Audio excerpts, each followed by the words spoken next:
মহাদেব তার ভক্তদের রক্ষা করেন, এ এক অলৌকিক কাহিনী। হিমালয়ের পাদদেশে একটা ছোট্ট গ্রাম ছিল, যার নাম শিবপুর। চারিদিকে সবুজ বন, মাঝখানে বয়ে চলেছে এক শান্ত নদী, আর গ্রামের কেন্দ্রস্থলে ছিল একটা প্রাচীন শিব মন্দির। মন্দিরে প্রতিদিন ভোরবেলায় ধূপ দ্বীপ জেলে পূজা করতেন গ্রামেরই এক হতদরিদ্র ব্রাহ্মণ। তার নাম ছিল গোপাল। গোপাল খুব গরিব হলেও তার ভক্তি ছিল অটল। প্রতিদিন তিনি এক মুঠো বেলপাতা আর নদীর জল দিয়েই মহাদেবের পূজা করতেন।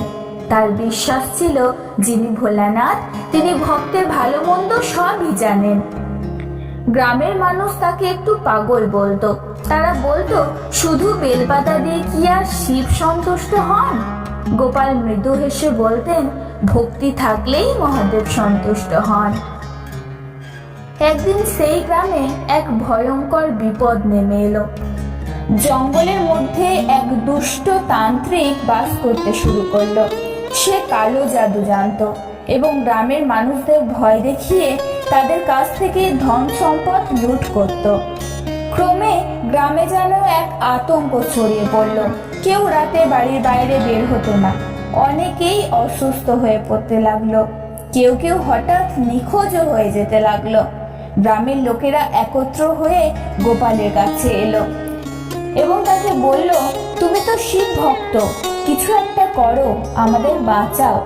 গোপাল বললেন, আমি কিছুই করতে পারবো না, কিন্তু মহাদেব অবশ্যই পারবেন। সেই রাতে গোপাল মন্দিরে বসে একাগ্র মনে মহাদেবের ধ্যান করতে লাগলেন।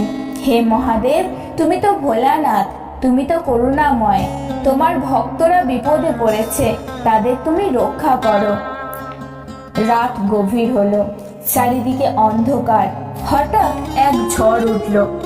মন্দিরের দরজা কেঁপে উঠল, প্রদীপ নিভে গেল। হঠাৎ মন্দিরের ভিতরে এক আলোক রেখা দেখা দিল। গোপাল চোখ খুলে দেখলেন, তার সামনে দাঁড়িয়ে আছেন এক ভিক্ষুক। জটাজুট, শরীরে ছাই, ভস্য, গলায় সাপ।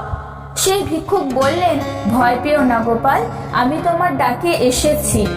গোপাল বুঝতে পারলেন, এ আর কেউ নয়, বরং স্বয়ং মহাদেব। মহাদেব বললেন, তোমার বিশ্বাস আমাকে এখানে টেনে এনেছে।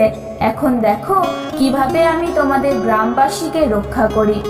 এরপর হঠাৎ সেই ভিক্ষুক রূপান্তরিত হলো এক বিরাট রুদ্র রূপে। আকাশে বজ্রপাত শুরু হলো, চারিদিকে গর্জন। মহাদেব ত্রিশূল তুলে জঙ্গলের দিকে এগোলেন। সেখানে তান্ত্রিক তার কালো যজ্ঞ করছিল। তান্ত্রিক তখন চিৎকার করে বলল, কে তুমি? আমার শক্তির সামনে কেউ টিকতে পারবে না। মহাদেব গর্জে উঠলেন, আমি ভোলানাথ, ভক্তের রক্ষক। এক মুহূর্তে ত্রিশূলের আঘাতে তান্ত্রিকের সমস্ত শক্তি ধ্বংস হয়ে গেল। অশুভ শক্তি মাটিতে মিশে গেল। পরের দিন সকালে গ্রামবাসীরা দেখলো সবকিছুই শান্ত। কেউ আর অসুস্থ নয়, কেউ নিখোঁজ নয়।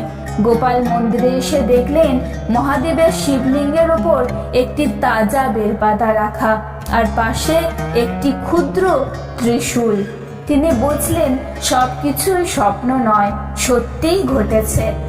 গ্রামবাসীরা এসে গোপালের পায়ে পড়ল এবং বলতে লাগলো, তোমার ভক্তির জন্যই আমরা বেঁচে গেলাম। গোপাল শুধু বললেন, আমার নয়, মহাদেবের কৃপায় আমরা বেঁচে গেছি। এই ঘটনার পর থেকে শিবপুর গ্রামে সবাই মিলে মহাদেবের ভক্ত হয়ে গেল। তারা বুঝলো, ভক্তি বড়, আড়ম্বর নয়। বিশ্বাস থাকলেই ঈশ্বর নিজেই স্বয়ং আসেন। ভক্তের ডাকে তিনিও সাড়া দেন।